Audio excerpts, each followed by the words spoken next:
बिस्मिल्लाहिर्रहमानिर्रहीम अस्सलाम वालेकुम, hope you all are good. हम पढ़ रहे थे फिज़िक्स का चैप्टर डायनामिक्स 1 और आज की हमारी ये लास्ट वीडियो होगी डायनामिक्स 1 से रिलेटेड। और आज की वीडियो में हम स्टडी करेंगे force and the change in momentum, impulse and the change in momentum and the laws of conservation of momentum in detail. Concept और एग्ज़ाम के पॉइंट ऑफ व्यू से हमारे ये topic force and change in momentum and impulse and change in momentum बहुत ही important होने जा रहा है। और ये टॉपिक हमारा लॉन्ग के लिहाज से बहुत इंपॉर्टेंट होगा, तो मैं आपको तमाम इंपॉर्टेंट MCQ शॉर्ट क्वेश्चंस बता दूंगा। एक छोटी सी बात कि अगर आप वीडियो को ध्यान से कम्प्लीटली देखेंगे तो आपको तमाम इंपॉर्टेंट MCQs और शॉर्ट क्वेश्चंस समझ आ जाएंगे और आप कॉन्फिडेंटली अटैम्प्ट करेंगे। चलिए स्टार्ट करते हैं हम force and change in momentum. तो वो एग्ज़ाम में सबसे पहले आपसे क्या सवाल करेगा, वो आपसे पूछेगा कि कई सवाल इसके बन सकते हैं। एक पूछ सकता है कि how force relates with momentum, ठीक है। एक ये पूछ सकता है, वो आपने फिर उसको बताना होगा प्रूफ करके, और कहता है कि अगर प्रूफ करें। दूसरा कह सकता है, एक ये सवाल जो मैंने आपको डिक्टेट करवाया।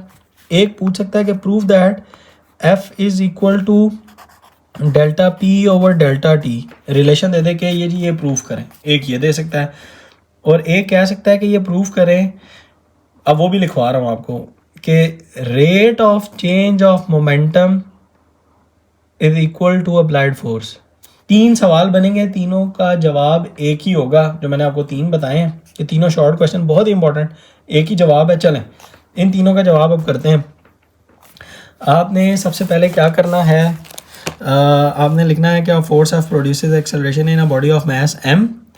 ये लिखनी है सपोर्टिंग लाइन, ये सपोर्टिंग लाइन लाजमी लिखनी है। ये लिखने के बाद कहना by Newton second law of motion, by Newton second law of motion, ये प्रूफ लिख लेते हैं हम। F इज इक्वल टू हो जाएगा m ए, ऊपर सपोर्टिंग लाइंस लिखनी है लाजमी एक, ठीक है। और F नेट, ये नेट फोर्स है, is equal to m a. Sense आपने लिखना है A इज इक्वल टू जो था वो था VF minus VI over T। तो ये वैल्यू जब आप यहाँ पुट करेंगे तो F नेट हमारे पास हो जाएगा M times of VF minus VI divided by T। इसको जब अंदर मल्टीप्लाई करेंगे हो जाएगा MVF minus MVI divided by T। अच्छा, आप इसको डेल्टा T भी रख के कर सकते हैं, क्योंकि जो प्रूफ था वो डेल्टा T में था, तो इससे कोई फ़र्क नहीं पड़ता, चेंज ऑफ टाइम हो गया। अच्छा, उसके बाद ये जो होगा ये क्या हो जाएगा जी, PF माइनस PI।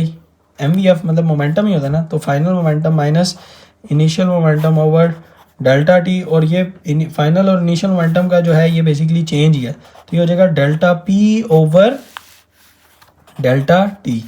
तो ये था मेरे पास सिंपल एक छोटा सा प्रूफ जो कि आपके मार्क्स को सिक्योर करेगा। यहाँ से ये शुरू हो रहा है, ये उसने हमें कहा था कि आप प्रूफ कीजिए। सपोर्टिंग लाइन बस एक आपने ऊपर लिखनी है, वो होगी a force F produces acceleration in a body of mass m, ठीक है।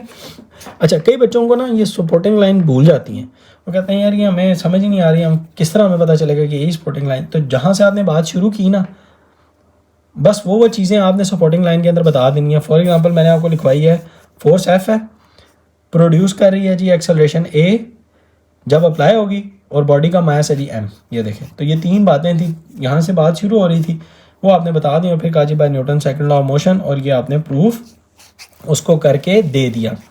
अच्छा, ये अब हमारे पास प्रूफ हो चुका। अब यहाँ से ना इसकी पूरी स्टोरी डेवलप होती है, और ये जो है हमारे पास लाइन लिखी हुई है कि द टाइम रेट, या सिंपल रेट भी कहता है, rate of change of linear momentum of a body is equal to the net force acting on a body, ठीक है। यानी rate of change of momentum, यानी रेट का मतलब टाइम के साथ डिवाइड करना, rate of change of momentum is equal to the applied force. अच्छा, इसका मतलब क्या हुआ हमारे पास, ये देखिए, ये जो हमारे खुदा न खास्ता किसी का एक्सीडेंट होता है ना, वो यहाँ से पता चलता है कि उसको कितनी ज़्यादा नुकसान पहुँचेगा इस इक्वेशन से, ठीक है। और जो बच्चे हेलमेट पहन के गाड़ी, ये मोटरसाइकिल चलाते हैं, मैं अब उनको ये फिज़िक्स से प्रूफ करूँगा कि वो हेलमेट हमें कैसे बचाता है। बेसिकली होता क्या है, इस रिलेशन को समझिएगा, बहुत इंपॉर्टेंट है यहाँ पे। चेंज ऑफ मोमेंटम का ना ये टाइम है, सही है, ये हमारे पास रिलेशन आ गया। जितना इस चेंज ऑफ मोमेंटम का टाइम आप थोड़ा करेंगे ना, you will get more force. More force का मतलब है you will get more hurt, आपको ज़्यादा नुकसान होगा। देखें इन्वर्स रिलेशन है ना फोर्स और टाइम का, इस तरह भी देख सकते हैं कि जितना टाइम थोड़ा होगा उतनी फोर्स ज़्यादा अप्लाई होगी। ठीक है, खुदा न खास्ता आप जा रहे हैं और आप जाके सामने बिल्कुल दीवार के साथ लगते हैं, बिल्कुल, या गाड़ी स्टेशनरी या सीधा जाके उसमें लगते हैं बाइक के साथ, तो आपका एक पहले कोई मोमेंटम था, ठीक है, और आपका उससे टकराने के बाद बिल्कुल मोमेंटम ज़ीरो हो गया, तो चेंज ऑफ मोमेंटम आया। अब वो आपकी स्पीड जितनी ज़्यादा होगी, ठीक है, उतना ही आप ज़्यादा जल्दी से ज़ीरो पे आएंगे ना, जब उसे टकराएंगे तो आपका मोमेंटम ज़ीरो हो जाएगा। तो चेंज ऑफ मोमेंटम जो हुआ है वो बहुत थोड़े टाइम में हुआ है, विद इन मिली सेकेंड। तो जो फोर्स का जो इम्पैक्ट ऑफ फोर्स है ना, ये इसको एज अ फोर्स का इम्पैक्ट समझे, ये फोर्स का इम्पैक्ट इतना ज़्यादा होगा and you will get more hurt. अब हेलमेट जब पहना हो तो वो क्या करता है बेसिकली, जब आपका खुदा ना खास्ता किसी का एक्सीडेंट होता है, उसने हेलमेट पहना और उसका सर जाके लगता है फुटपाथ से, गाड़ी से, किसी भी जगह से, तो जो उसके सर का यानी जो मोमेंटम के चेंज होने का टाइम है ना, उस हेलमेट के अंदर लगा होता है फोम। ये सारा आ गया और इसके अंदर ये लगा हुआ है सारा फोम, ठीक है, ये तो ये जो उसके मोमेंटम के चेंज होने का टाइम है ना, ये चेंज होने का टाइम बढ़ा देता है, यानी डेल्टा टी को ना बड़ा करता है। जैसे ही डेल्टा टी बड़ा करता है तो ये जो फोर्स का इम्पैक्ट है ये कम हो जाता है, क्योंकि इन्वर्स रिलेशन है। समझ आ रही है ये सारी बातें, ये याद रखें। इसी तरह आप इस वीडियो को दोबारा से सुन के इसके आंसर बना सकते हैं, यानी खुद से। You will get more hurt, you will get less hurt. आपने सिर्फ एक्सीडेंट के टाइम के अंदर चेंज ऑफ मोमेंटम का टाइम बढ़ाना है, ये याद रखें। एक्सीडेंट से बचना है, इम्पैक्ट कम होना चाहिए उस फोर्स का, तो आपने उस चेंज ऑफ मोमेंटम का जो टाइम है उस टाइम को बड़ा करना है, ठीक है। वो आप गाड़ी के अंदर जो है वो सीट बेल्ट पहन लें, उसके एयर बैग्स होते हैं, वो भी बेसिकली आपके चेंज ऑफ मोमेंटम के टाइम को बढ़ाते हैं and you will get less hurt. ये नहीं होता कि वो कोई कुशन रख देता है बीच में, नहीं, वो उस चेंज ऑफ मोमेंटम के टाइम को बढ़ा देता है। उसकी वजह से गाड़ी तो तबाह हो जाती है, लेकिन आपका उसके अंदर बैठे हुए चेंज ऑफ मोमेंटम जो हो रहा था वो कम हो रहा था, यानी कम ज़्यादा टाइम के अंदर हो रहा था, तो इम्पैक्ट आपका जो आपके ऊपर जो फोर्स का इम्पैक्ट है वो कम हो गया, तो and you will get less hurt. ये बात आप याद रखिए, ठीक है। यही एयर बैग्स का मकसद होता है। अगेन बता देता हूँ, वन लाइनर एयर बैग्स का मकसद क्या है, चेंज ऑफ मोमेंटम के टाइम को बढ़ाना ताकि फोर्स का इम्पैक्ट कम हो। हेलमेट पहना हुआ है और हेलमेट के अंदर फॉर्म है, उसका मकसद क्या है कि चेंज ऑफ मोमेंटम का जो टाइम है उस टाइम को बड़ा करना ताकि आपके ऊपर फोर्स का इम्पैक्ट कम हो। ये बात आप याद रखिए, ये मैंने अब आपको बता दिया। इसी तरह सिंपल, अभी हम कल पढ़ रहे थे कि अगर कोई बंदा दीवार के ऊपर बेयर हैंड मुक्का लगाता है, देखें इसकी मिसाल आप चेक कर सकते हैं, मुक्का मारे दीवार के ऊपर आपको ज़्यादा लगेगी, ठीक है। इसी तरह आप एक कपड़ा लपेट के दीवार के ऊपर मुक्का मारें सेम फोर्स के साथ, आपको नहीं लगेगी। क्यों? क्योंकि जो आप मुक्का मार रहे थे ना कपड़े के साथ, तो वो जो आपके हाथ का जो मोमेंटम का जो टाइम था ना वो बढ़ रहा था, हालांकि कपड़ा कितना सा आपने लगाया था, लेकिन वो जो मिली सेकेंड्स का भी जो फ़र्क आ रहा था ना बीच में, वो आपके हाथ के ऊपर फोर्स के इम्पैक्ट को कम कर रहा था। This is the basically application of physics and the rate of change of momentum and the applied force. ये याद रखें, ये यहाँ पे अप्लाई होती है, ओके। इसमें भी यही है जी, बात इसने ये लिखी हुई, यही शॉर्ट क्वेश्चन है। उसने कहा catching a ball with your bare hands will hurt depending on the force of the ball. कहते हैं अगर आप एकदम बॉल को ऐसे पकड़ लेना, बॉल यानी सामने से आ रही है और आप उसको ऐसे पकड़ लें, तो आपको कहता है कि जी ज़्यादा लगेगी। अगर अब आपने कैच तो पकड़ना है, तो आपने क्या करना है, आपने अपने हाथ को, यानी अगर इस तरफ से ऐसे बॉल आ रही है ना, तो आपने अपने हाथ को ऐसे पीछे की तरफ थोड़ा सा करना है, ये मकसद था उसका। अब आप ये तो नहीं कर सकते कि आप या सारी क्रिकेट टीम जो उनकी है ना वो एक विकेट कीपर के अलावा जो है ना ग्लव्स पहन के जो है ना वो खड़े हो जाए, ठीक है। तो वो फिर क्या करते हैं, आपने उस कैच को लेते हुए, ये एक टेक्निक है जो क्रिकेट खेलते हैं वो समझते हैं इस बात को कि आपने कैच को पकड़ते हुए हाथ को थोड़ा सा ऐसे पीछे की तरफ लाना है ताकि वो जो चेंज ऑफ मोमेंटम का टाइम है उसको बढ़ा सके मिली सेकेंड्स के अंदर। तो आपके ऊपर फोर्स का या जो बॉल जब आपके हाथ को आके लगेगी तो उसका इम्पैक्ट कम होगा, आपको लगेगी नहीं। आगे लिखा हुआ है if you allow your hand to move with the ball मतलब मूव विद द बॉल थोड़ा सा ऐसे पीछे की तरफ, as you catch it duration of time delta T will increase. तो यानी ये जो टाइम है मैंने आपको बताया था, इसको आपने इंक्रीज कर दिया and the force will be smaller and your hands will hurt less. तो जो फोर्स हो जाएगी यानी फोर्स का जो इम्पैक्ट होगा वो आपके ऊपर, आपके हाथों के ऊपर कम हो जाएगा और आपको कम लगेगी। स्पेशली जो हार्ड बॉल से खेलते हैं उनको ये बात समझ आ रही होगी। इसी तरह अगर टीचर क्लासरूम में आपको डंडे मारते हैं तो अपने हाथ को जब डंडा लगे, तो ये भी आपको टेक्निक बता रहा हूँ, अपने हाथ को डंडे के साथ थोड़ा सा नीचे लाना है ऐसे, तो you will get less hurt. ठीक है, ये भी एक टेक्निक है छोटी सी उन बच्चों के लिए जिनको अभी भी क्लासरूम में डंडे पड़ते हैं, तो वो भी अपने हाथ की मूवमेंट को उस डंडे के साथ चलाएं नीचे की तरफ, इंशाल्लाह you will get less hurt. Next है जी मेरे पास impulse and the change in momentum. अब ये इम्पल्स ना एक नई चीज़ आई है आप बच्चों के लिए, लेकिन इंशाल्लाह इसको भी मैं आपको बड़े समझा दूंगा तो आपको समझ आ जाएगा कि ये इम्पल्स क्या नई चीज़ है। अच्छा, इम्पल्स ना जो सिंबल है, सबसे पहले हम इम्पल्स लिख लेते हैं, चलें।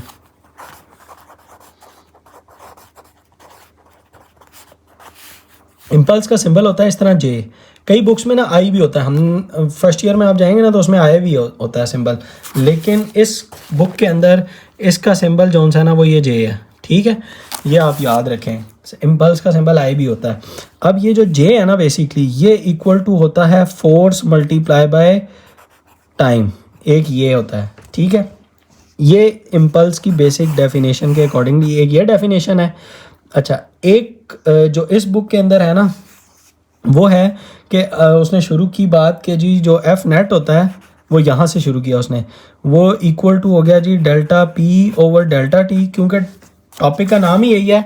देखें, impulse and the change in momentum, तो इम्पल्स अब भी लाना है और चेंज इन मोमेंटम भी होना चाहिए उसमें। तो ये इक्वेशन हमने यहाँ पे लिखी, इस डेल्टा टी को यहाँ मल्टीप्लाई कर दिया, तो जब ये हो जाएगा जी F net is equal to, sorry F net multiply by delta T is equal to हो जाएगा जी डेल्टा पी। ठीक है, ये हमारे पास आ गया स्मॉल पी। अच्छा, उसके बाद ये देखें, ये मेरे पास था जी इम्पल्स, ये मैंने ये लिखा हुआ है एफ इंटू डेल्टा टी, वो कहता है चेंज ऑफ मोमेंटम इम्पल्स है। तो एक ही बात हुई ना कि चेंज ऑफ मोमेंटम जो है, सिर्फ चेंज ऑफ मोमेंटम वो इम्पल्स है, और rate of change of momentum जो है वो फोर्स है। ये याद रखें, ये फ़र्क है फोर्स और इम्पल्स में भी। अगर आपको वो पूछ लेना कि फोर्स और इम्पल्स में क्या फ़र्क है, तो आपने कहना है कि जो फोर्स है वो rate of change of momentum है, जबकि जो इम्पल्स है, यानी इसको अगर मैं अगले केस में जे लिखूं तो J equal to delta P हो जाएगा ना, क्योंकि ये इम्पल्स था ना, तो J equal to delta P या जे इक्वल टू ये। तो इसके कितने फार्मूले हो गए, एक ये हो गया, एक ये हो गया। ठीक है, ये याद रखें। तो जो इम्पल्स है बेसिकली वो सिर्फ चेंज ऑफ मोमेंटम है, सिर्फ चेंज ऑफ मोमेंटम, और जो फोर्स है वो basically rate of change of momentum है। और दूसरी तरफ अगर आपने जे को देखें तो एफ इंटू डेल्टा टी, और हमें जब वो इम्पल्स पढ़ाता है या जब हमने देखना है तो हमने इसको F net into delta T equal to delta P रख के पढ़ना है, और इधर ज़रा जे रख लेंगे अपनी अंडरस्टैंडिंग के लिए। तो हम जब कॉन्सेप्ट को सीखेंगे ना अभी, तो हम इस इक्वेशन को माइंड में रख के भी सीखेंगे। मैंने आपको वैसे उसकी सारी इक्वेशंस बता दी हैं। अगर न्यूमेरिकल में अगर आपको वो चेंज ऑफ मोमेंटम दे दे और के इम्पल्स क्या होगा, तो सिंपल चेंज ऑफ मोमेंटम, और अगर आप पूछे फोर्स क्या होगी तो उस चेंज ऑफ मोमेंटम का टाइम डिवाइड कर दें, आपको फोर्स मिल जाएगा। ठीक है, समझ आ रही है ना। और अगर फोर्स दे देता है और टाइम दे देता है, उन दोनों को मल्टीप्लाई कर दें, फोर्स और टाइम को मल्टीप्लाई करें, आपके पास फिर भी इम्पल्स आ जाएगा। तो किसी भी तरीके से आप ना इम्पल्स निकाल सकते हैं। ठीक है, अच्छा, अब जो इम्पल्स है ना वो होता क्या है, व्हेन सडन फोर्स, ये डेफिनेशन भी है, is applied in a very short time, ये डेफिनेशन भी लिख लें। इसमें ये जो फोर्स है ना ये सडन फोर्स है, ये याद रखनी है, ये सडन फोर्स है। ये वाली फोर्स नहीं होगी, यानी ये फोर्स आप यहाँ से उठा के ऐसे ले जाएं, ये फोर्स नहीं है, ये फिर वर्क होगा, ये याद रखें। ये जो है ना, मैं अगर बॉडी को पकड़ता हूँ, ये भी एक डिफरेंस आ सकता है कि बच्चों को ज़रा ना ये भी समझना चाहिए, या ये मैं समझाऊंगा अभी कि इम्पल्स और वर्क डन में क्या फ़र्क होता है, या उसके अंदर जो फोर्स होती है ना वो क्या होती है। जो वर्क होता है उसके अंदर जो फोर्स होती है वो कांस्टेंट होती है, वो ऐसे आप लगाते हैं।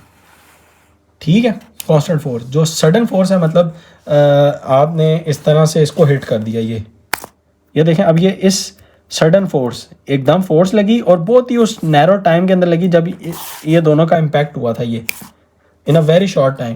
तो इम्पल्स की डेफिनेशन क्या बनी, when sudden force applied in a very short time, और ये टाइम क्या है जी, very short of time, very short interval of time. तो डेफिनेशन यहीं से बना लें, when sudden force is applied in a very short interval of time then the physical quantity would be impulse, या that would be an impulse. ठीक है, इन दोनों को मल्टीप्लाई करें, यू विल गेट इम्पल्स, यही इसकी डेफिनेशन है। अच्छा, अब ना इसके 2 पॉइंट्स हैं, वो ज़रा देख लेते हैं। बुक के अंदर इन्होंने बड़े अच्छे एक्सप्लेन किए हैं, बुक पे भी ज़रा नज़र दौड़ाते हैं। इन्होंने बात की हुई है सारा जी, एक वेक्टर क्वांटिटी है, और वेक्टर क्वांटिटी क्यों है ये देख लें।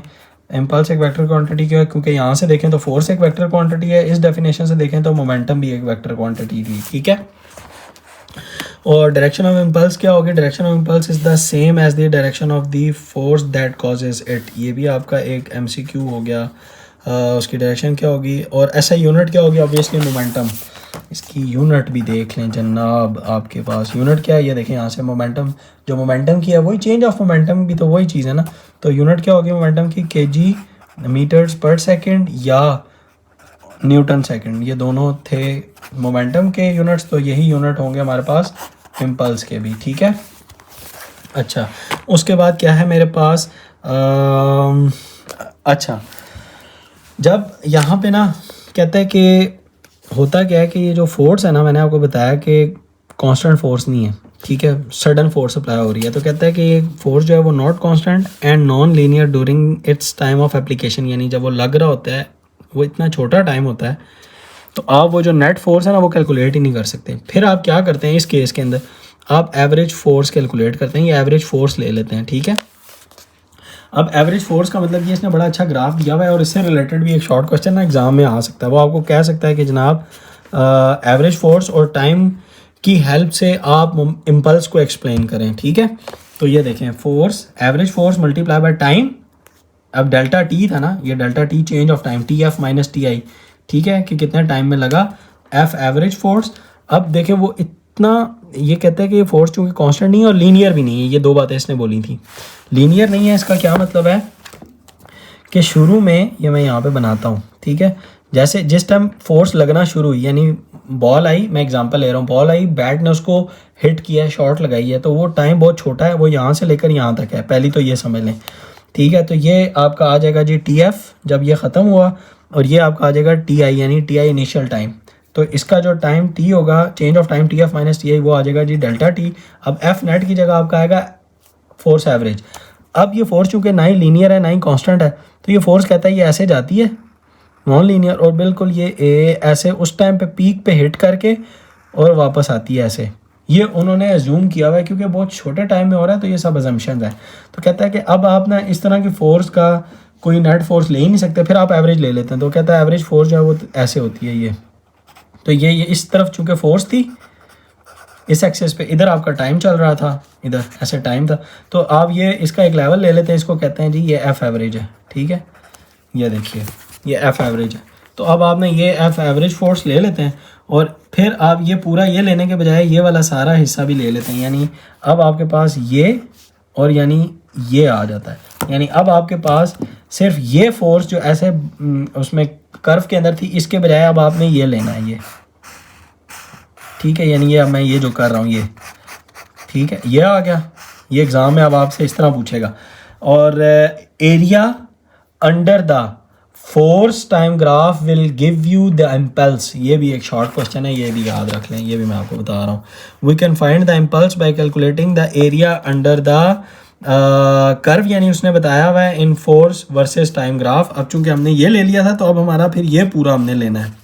ठीक है, इधर अब इसका न्यूमेरिकल कैसे आएगा एग्जाम में। फॉर एग्जांपल एग्जाम में वो कहता है जी इम्पल्स फाइंड करें, इस तरह हमें वो दे देता है कि आई फाइंड करें या जे है। चलें, इस कोर्स में मुझे आई की आदत पड़ी हुई है, ये जे है, जे फाइंड करें। ठीक है, उसने इधर ही ना हमें बता दिया कि फोर्स है जी यहाँ पे जी 10 न्यूटन, और ये उसने मार्किंग की हुई है। इसी तरह यहाँ पे उसने ना मार्किंग की हुई है, ये है जी 15।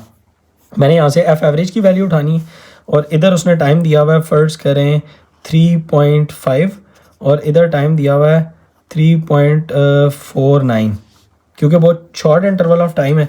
तो इस तरह आपने इन दोनों का टाइम डिफरेंस निकालना है, 3.5 माइनस 3.49, तो 3.5 माइनस 3.49 इक्वल टू आ जाएगा 0.01। तो J इज इक्वल टू, और इधर 10 था तो 10 मल्टीप्लाई बाय 0.01। ठीक है ना, ये देखें ना, ये 10 आ गया और एरिया अंडर द ग्राफ ये हमारे पास आ गया ना, लेंथ इनटू विड्थ आ गई ना। एरिया अंडर द ग्राफ ये होता है ना कि ये लेंथ मल्टीप्लाई बाय ये लेंथ, तो लेंथ इनटू विड्थ मैंने कर दिया। ये उस तरह देख लें आप, एरिया अंडर द कर्व ये लेंथ हो गई, ये विड्थ हो गई, इसको मल्टीप्लाई किया मैंने तो मेरे पास आ जाएगा मल्टीप्लाई बाय 10, तो आंसर आ जाएगा 0.1 और यूनिट आएगा केजी मीटर्स पर सेकंड या newton second, KG metres per second. ये मेरे पास आ जाएगा जी impulse area under the graph. ये मैंने एक शॉर्ट क्वेश्चन भी आपको बना के एक्सप्लेन कर दिया यहाँ पे, ठीक है। अच्छा, एक और चीज़ भी है लास्ट में, कहते हैं कि कई केसेस ऐसे होते हैं कि क्योंकि ये एक तो सडन फोर्स है, मैंने आपको फिर बताया ये इम्पल्स की खूबसूरती है कि उसके अंदर लगने वाली जो फोर्स है वो सडन है और टाइम बहुत शॉर्ट है। ये दो बातें आप याद रखें, ठीक है। सडन फोर्स और very short interval of time में ये अप्लाई हो रही है। अच्छा, अब जब ये इतने सडन फोर्स भी और इतने शॉर्ट इंटरवल ऑफ टाइम में अप्लाई हो रही है तो आप ना कैलकुलेट ही नहीं कर सकते, ना ही फोर्स ना ही वो टाइम कि कितने टाइम का वो इम्पैक्ट था आपस में। फिर अगर आपने इम्पल्स निकालना हो ना तो फिर एप्लीकेशन आती है इस डेफिनेशन की जनाब, कि आप सिंपल चेंज ऑफ मोमेंटम देख लेते हैं कि मोमेंटम में चेंज कितना आया, तो जितना चेंज ऑफ मोमेंटम है वही इम्पल्स होगा, यानी जितना चेंज ऑफ मोमेंटम है वही उतना ही फोर्स टाइम डेल्टा टी, यानी इनका प्रोडक्ट जो है वो चेंज ऑफ मोमेंटम के बराबर होगा ना। ये देखें, ये खूबसूरती है इस डेफिनेशन की कि आप इम्पल्स फिर सिर्फ चेंज ऑफ मोमेंटम से निकाल लेते हैं, और वो तो निकालना कोई मुश्किल काम नहीं है। इनिशियल मोमेंटम था, टकराया, साथ ही वेलोसिटी ख़त्म हो गई, तो जितना भी चेंज ऑफ मोमेंटम है वो सारे का सारा इम्पल्स है, ठीक है। ये देखें, ये बात लिखी हुई है यहाँ पे, वो कहता है कि by analysing the momentum before and after and interaction between the two objects we can determine the impulse. कहता है हम कई दफ़ा ना कैलकुलेट ही नहीं कर सकते precise measurement of force and time, so you need in order to calculate the impulse. अब क्या करें जी, अब हम फिर दूसरा फार्मूला लगा लेते हैं। अगर हमें किसी तरीके से मिल जाए तो हम फिर एफ नेट की जगह एफ एवरेज लगा के लगाएंगे। ये भी याद रखेंगे, काफ़ी इंपॉर्टेंट कॉन्सेप्ट था। इस वीडियो को दोबारा रिवर्ट्स करके ना एक दफ़ा ज़रूर देखिएगा इम्पल्स को समझने के लिए, क्योंकि नई चीज़ है, इससे पहले आपने कभी सुनी भी नहीं है ना इम्पल्स क्या होता है। तो मैंने काफ़ी एग्जांपल्स के साथ आपको समझाई है। क्रिकेट बॉल का बैट का बॉल को हिट करना ये भी इम्पल्स है, क्योंकि मैंने अभी आपको एग्जांपल से भी दिखाया था। फिर बता रहा हूँ कि ये इम्पल्स है, ये इम्पल्स है, ये सडन जो इसको हिट किया था मैंने, ये सडन फोर्स थी। और देखें कितना 1 मिली सेकेंड का इम्पैक्ट का वो टाइम था जब इसको लगी। अब ये इम्पैक्ट का टाइम नहीं था कि यहाँ से यहाँ तक जा रही है, ये टाइम नहीं है। टाइम वो है जब ये इसको ऐसे उस टाइम लगी, बस ये टाइम, इतना छोटा टाइम, और सडन फोर्स ये, ठीक है। ये याद रखें। अब इसका इम्पल्स अगर निकालना हो तो क्या करूं, अभी ये रेस्ट पे है, इधर ये चली गई, अब इसकी वेलोसिटी निकाल लूं तो चेंज ऑफ मोमेंटम निकल आएगा। अब क्योंकि ये ना ही मैं सडन फोर्स निकाल सकता हूँ ना ही डेल्टा टी निकाल सकता हूँ कि इसकी इस डेफिनेशन की मदद से मैं इम्पल्स निकालता, तो मैं इधर से यूज़ कर लूँगा कि अभी रेस्ट पे था और फिर जब ये मूव कर रहा था हिट होते वक्त तो कितनी वेलोसिटी से मूव कर रहा था, तो वो भी तो इसका मोमेंटम है। उस टाइम का मोमेंटम -0 करूँगा तो मेरे पास इम्पल्स निकल आएगा। ये खूबसूरती है इस डेफिनेशन की। फिर बता रहा हूँ, इम्पॉर्टेंट है, इसको ज़रा ध्यान से समझिएगा। ये था मेरे पास topic impulse and the change of momentum, जो कि हमारा अभी कंप्लीट हो चुका है। लास्ट टॉपिक हमारा आज का, बल्कि इन्होंने एक टॉपिक और भी डाला हुआ है बीच में। पहले इन्होंने ना न्यूटन के लॉ को रिलेट किया, Newton's laws and the conservation of momentum, जिसमें कहता है कि न्यूटन का जो सेकंड लॉ है ना वो रिलेट करता है इन टर्म्स ऑफ मोमेंटम, ठीक है। ये याद रखें, और ये भी आपका एक MCQ है। और फिर असल में law of conservation of momentum यहाँ से शुरू होता है, ये यहाँ से, ठीक है। और ये लॉन्ग में आता है, बहुत इंपॉर्टेंट है। अच्छा, अब ये सेकंड लॉ के साथ कैसे रिलेट करता है, और कंजर्वेशन ऑफ मोमेंटम क्या है। वो कहते हैं जी कि अगर आप ना एक आइसोलेटेड सिस्टम ले लें, what is an isolated system. Isolated system वो सिस्टम होता है कि आप एक ऐसा सिस्टम लेते हैं कि जिसके अंदर कोई बाहर से कोई फोर्स नहीं अप्लाई हो रही होती, या जिसके अंदर मोमेंटम जो है ना वो कंजर्व रहेगा, मोमेंटम चेंज नहीं होगा। एक ऐसा सिस्टम ले लें, उसको कहते हैं जी आइसोलेटेड सिस्टम। कहते हैं ग्रुप ऑफ बॉडीज और particles under study separated by a boundary is called a system if the net external force on the system is 0 it is termed as isolated system। ये दो definition है जी, कि ये एक system था, जब आप इस बाउंड्री, ये बाउंड्री है ना, ये इसने एक इमेजिनरी एक वर्चुअली एक बाउंड्री बना दी, अंदर सिस्टम आ गया, ये बाउंड्री है, बाहर सराउंडिंग है। ये याद रखिएगा, केमिस्ट्री में इसी तरह ही होता है, सिस्टम, बाउंड्री और सराउंडिंग। सिस्टम और सराउंडिंग में फ़र्क बाउंड्री का ही होता है, ठीक है। ये सिस्टम है। अच्छा, अगर आप इसमें नेट फोर्स जो एक्सटर्नल फोर्स है वो अगर ज़ीरो कर दें, फिर ये आइसोलेटेड सिस्टम बन गया, सिस्टम से आइसोलेटेड सिस्टम बन गया। कहता है जब आइसोलेटेड सिस्टम बन जाता है ना आपके पास, फिर आपका जो नेट फोर्स है ना, या जो rate of change of momentum है, वो फिर कंजर्व हो जाता है आइसोलेटेड सिस्टम के अंदर। यानी मोमेंटम चेंज नहीं होता, मोमेंटम हमेशा सेम रहता है। और मोमेंटम के चेंज होने का क्या मतलब है कि उस पर फोर्स लग रही है। अभी हमने ये रिलेशन पढ़े हैं सारे कि मोमेंटम का चेंज तभी होगा जब उस पर फोर्स लगेगी। ये भी एक देखने का अंदाज़ है ना इसको। तो अगर चेंज ऑफ मोमेंटम ही नहीं है, यानी नेट फोर्स ही ज़ीरो हो जाए, तो इसका मतलब चेंज ऑफ मोमेंटम भी ज़ीरो हो जाएगा। ये याद रखें, ठीक है। ये अभी करते हैं, ये इसमें हमने यही करना है अभी। ये देखें ना, ये हमने अभी इसमें यही किया हुआ है और अभी यही बात लिखते हैं और नेक्स्ट पेज के ऊपर आ जाए। और ये था मेरे पास जनाब Newton's law and the law of conservation of momentum. और आइसोलेटेड सिस्टम तो आपको समझ आ गया होगा ना।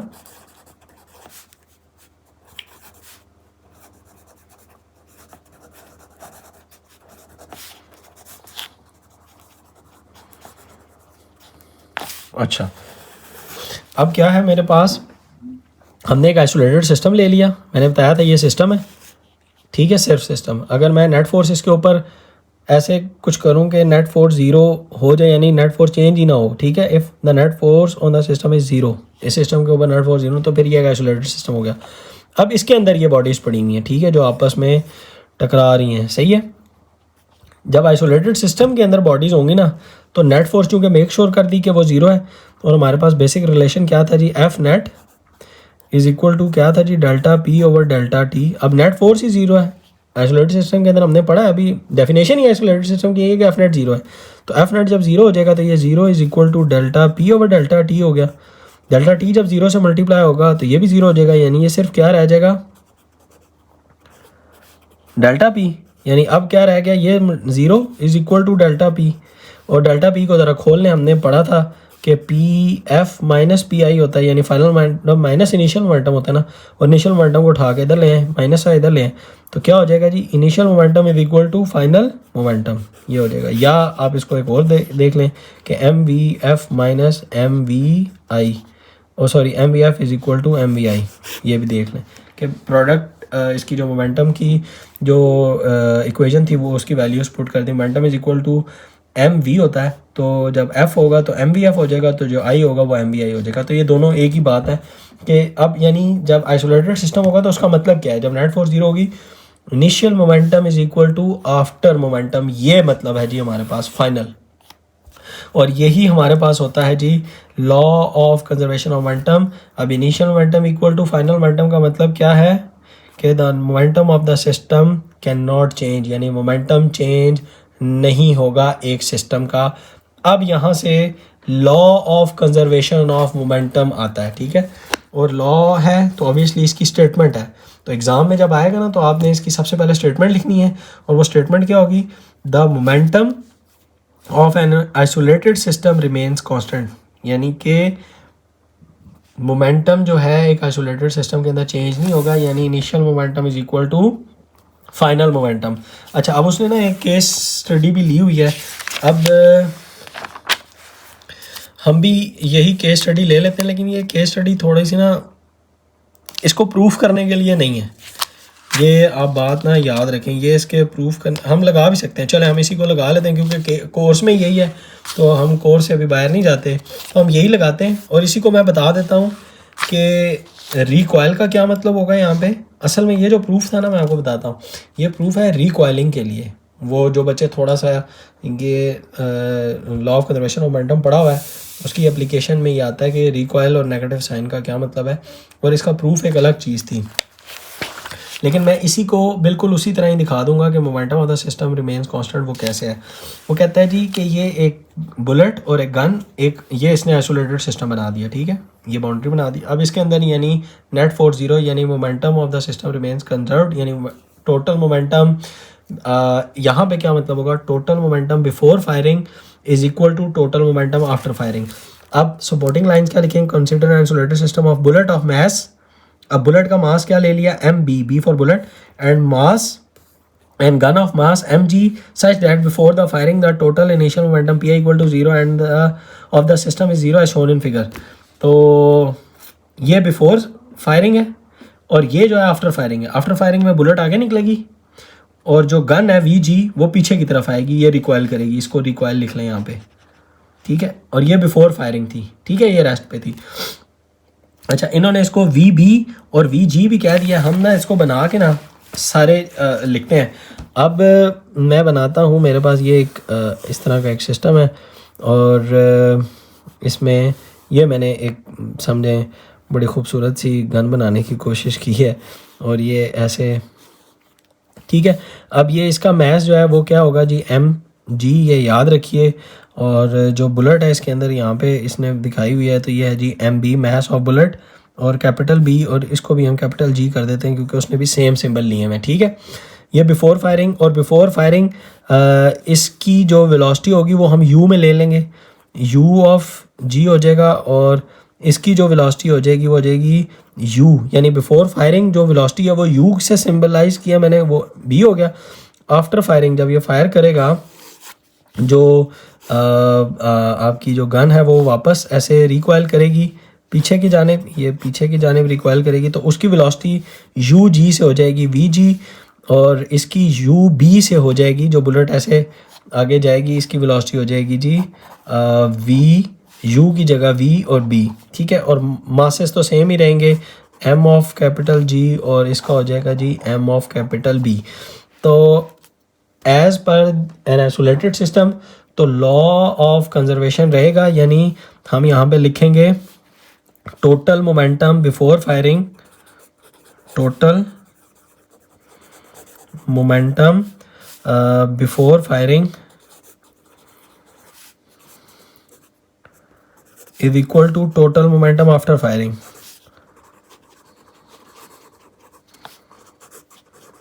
आफ्टर फायरिंग, अच्छा ये मैंने लिख लिया। उसके बाद आप मोमेंटम इन दोनों के लिखें, और टोटल मोमेंटम क्या होगा before firing, the product momentum of bullet, momentum of gun plus momentum of bullet. तो मोमेंटम ऑफ गन क्या होगा, एम वी, और एम क्या था जी गन का एम जी, और ये सॉरी यू होगा क्योंकि बिफोर फायरिंग यू था, और U G plus M B U B, ये होगा टोटल मोमेंटम बिफोर फायरिंग, जो कि है ज़ीरो ही है क्योंकि वेलोसिटी ज़ीरो है ना, गन भी की वेलोसिटी भी ज़ीरो है और बुलेट की वेलोसिटी भी ज़ीरो है।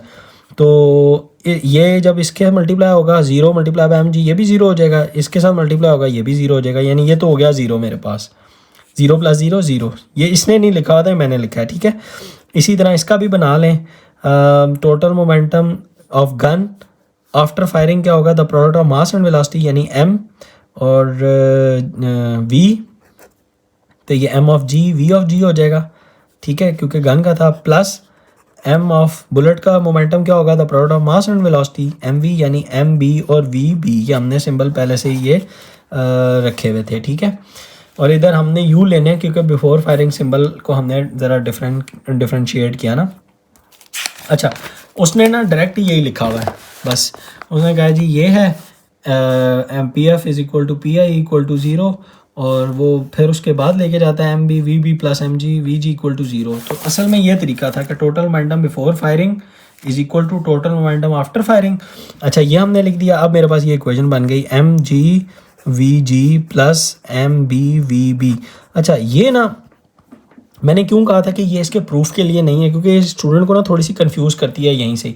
और वो कैसे कंफ्यूज करती है, हमें नज़र आ रहा है कि टोटल मोमेंटम बिफोर फायरिंग तो ज़ीरो है, तो टोटल मोमेंटम आफ्टर फायरिंग भी तो ज़ीरो होनी चाहिए थी, ये तो वैल्यू कोई आ रही है, इसलिए थोड़ा सा स्टूडेंट को कंफ्यूज करती है। लेकिन ये भी ज़ीरो है, अगर total momentum before firing zero है ना, तो टोटल मोमेंटम आफ्टर फायरिंग भी ज़ीरो होगी। वो कैसे, अब इसको ज़रा देखते हैं। अब हम क्या करते हैं, हम यहाँ से ना वी जी की वैल्यू निकालते हैं, यानी वेलोसिटी ऑफ गन, और जो कि ऑपोजिट डायरेक्शन में मुझे नज़र आ रहा है, ठीक है, इसको ज़रा निकालते हैं। तो हम क्या करते हैं कि एम बी की वैल्यू को उठा के उधर ले जाते हैं, तो ये मेरे पास क्या हो जाएगा जी M B V B is equal, minus हो जाएगा, ये प्लस है तो ये माइनस हो जाएगा, और ये हो जाएगा जी एम जी वी जी, अब एम जी इसके नीचे डिवाइड कर दें तो ये क्या हो जाएगा, negative of M B V B over V G is equal to, sorry आपने एम जी डिवाइड करना था, एम जी डिवाइड करें इधर क्या हो जाएगा जी वी जी इधर ही रखा।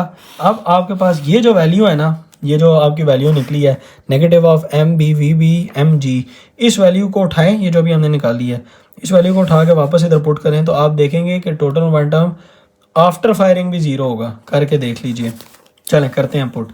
ये भी ज़ीरो था और फिर मैं आपको बताता हूँ इस नेगेटिव साइन का क्या मतलब है। ज़ीरो इज इक्वल टू ये क्या हो जाएगा जी एम जी और यहाँ पे वी जी पुट होगा। ये देखें, ये मैंने एम जी लिख दिया। अब वी जी की जगह क्या पुट करूँगा, negative of M B V B over M G, ठीक है, ये मल्टीप्लाई हो रहे थे एम जी वी जी, ये एम जी वी जी और प्लस आगे क्या है जी एम बी वी और बी। अब ये देखें, ये एम जी इस एम जी से कैंसिल हो जाएगा तो पीछे क्या बचेगा, negative of M B V B plus M B V B, ये ज़ीरो उसी तरह ही चलता हुआ आ रहा है और ये माइनस में था, ये देखें तो माइनस और माइनस ये कैंसिल हो गए, सेम है M B V B plus M B V B, तो ये भी हो जाएगा जी ज़ीरो। तो ये मतलब था टोटल मोमेंटम बिफोर फायरिंग भी ज़ीरो और टोटल मोमेंटम आफ्टर फायरिंग भी मोमेंट ज़ीरो। तो यानी momentum is concern, momentum change नहीं हुआ। बिफोर फायरिंग अगर ज़ीरो था तो आफ्टर फायरिंग भी ज़ीरो है, तो मोमेंटम चेंज नहीं हुआ। और यही हमारे पास है आइसोलेटेड सिस्टम। जब आप ले लेते हैं तो उसने कहा था कि आपका मोमेंटम कंजर्व रहता है, यानी इनिशियल मोमेंटम फाइनल मोमेंटम के इक्वल ही है। अब चूंकि ये एक सिस्टम था, ठीक है, उस पर दो बॉडीज़ थी तो उन दोनों का बिफोर फायरिंग लिया और उन दोनों का आफ्टर फायरिंग लिया, तो बिफोर फायरिंग भी सेम होना चाहिए क्योंकि लॉ यही कहता है कि बिफोर फायरिंग और आफ्टर फायरिंग सेम होते हैं। हमने देखा बिफोर फायरिंग ज़ीरो है तो आफ्टर फायरिंग भी फिर ज़ीरो ही होना चाहिए। वो हमने जब वैल्यू निकाल के डाली तो ये मैंने आपको दिखा दिया कि आफ्टर फायरिंग भी मोमेंटम ज़ीरो ही है।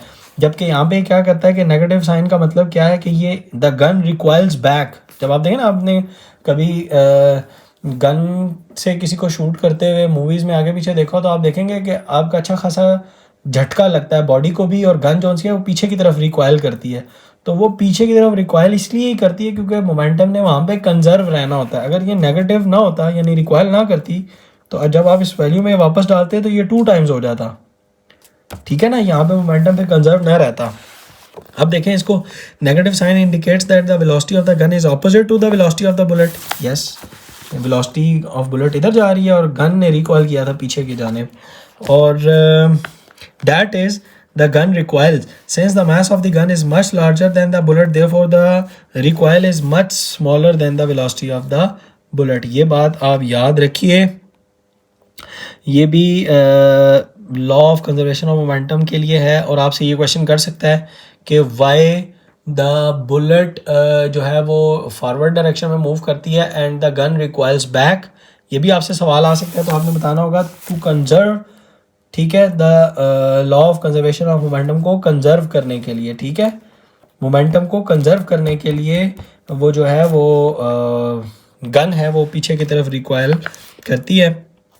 ये था हमारा ये लॉन्ग पूरा, ये मैंने आपको पूरा लॉन्ग करवाया। आपने इसी तरह सबसे पहले ऊपर खूबसूरत सी यानी यहाँ पे स्टेटमेंट लिखनी है, उसके बाद आपने ये एक सिस्टम लेना है और सिस्टम की सपोर्टिंग लाइंस आप यहाँ से उठाइएगा, यहाँ से, ठीक है।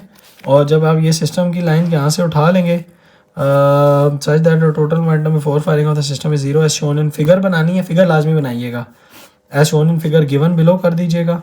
और कोई ज़रूरत नहीं है इतनी खूबसूरत मतलब वहाँ पे बुलेट और गन बनाने की, सिंपल आप एक बॉक्स बना के एटलीस्ट थोड़ी रीजनेबल टाइप सी, मेरी तो बहुत ही ख़राब बनी है, तो कोई रीजनेबल टाइप सी आप भी बुलेट बना लीजिएगा तो आपको बहरहाल वो मार्क्स देगा, लेकिन फ़िगर ज़रूर बनानी है आपने, ठीक है। और फिर उसके बाद आप ये वाला प्रूफ कीजिएगा, ये ज़्यादा अंडरस्टैंडेबल है, ज़्यादा अंडरस्टैंडिंग देता है आपको। तो इस तरह हमारा अल्हम्दुलिल्लाह डायनामिक्स 1 कंप्लीट हुआ। और ये एक छोटा सा भी मुझे नज़र आ रहा है, point to ponder how rockets accelerate in space as there is no air in space to push against such that as a reaction rocket pushed forward. In rockets कहता है hot gases produced by burning of fuel rush out in the large momentum. The rocket gains an equal and opposite momentum, thereby causing them to accelerate. Obviously जो हमने Newton का third law में भी यही चीज़ पढ़ी थी, और उस पिछली वीडियो में भी मैंने आपको बताया था। यहाँ पर भी बेसिकली आप इसको as a law of conservation of momentum के तौर पर भी देख सकते हैं कि टोटल मोमेंटम बिफोर जो है ना फायरिंग रॉकेट वो ज़ीरो ही होगा, और आफ्टर फायरिंग जो सा वो इसी तरह जो बुलेट है वो रॉकेट बन जाएगा, और जो गैसेस हैं वो नेगेटिव डायरेक्शन में पीछे की तरफ आ रही होंगी और वो रिकॉयल कर रही है नहीं नेगेटिव रिवर्स डायरेक्शन में। तो यहाँ इधर भी law of conservation of momentum भी लग रहा है बिल्कुल सेम। आप इसी तरह इसको भी प्रूव कर सकते हैं। नेक्स्ट टॉपिक जो हमारा टॉपिक होगा वो होगा इंशाल्लाह डायनामिक्स 2।